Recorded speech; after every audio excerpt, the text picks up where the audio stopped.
Palm Beach is the latest to be outed as fixing their COVID numbers, as in they've been lying about who exactly has had COVID.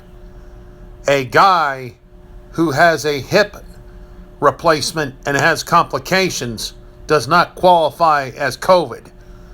A young lady who takes a nasty fall and dies from the fall does not qualify as COVID. 587 cases from Palm Beach County.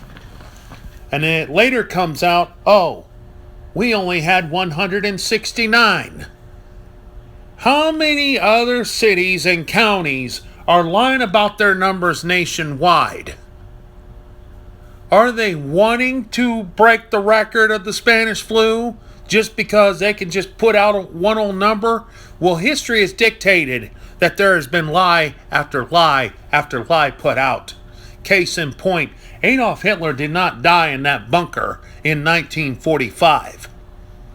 My point, ladies and gentlemen, is how many more county officials across this country are going to continue to lie about a so-called pandemic that now they're being outed and caught? I got news for you. If my county health official lies about the numbers here, you know what I'd be suggesting him for him to do? He needs to resign, because he's looking at dollar signs more than he is the health and welfare of these citizens.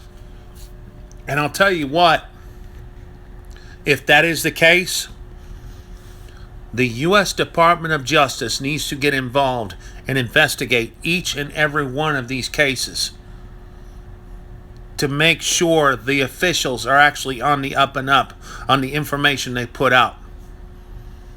Folks, you need to get this out there and share this. I will see you in the next video with a word of keep your officials in check, because obviously they're lying to all of you.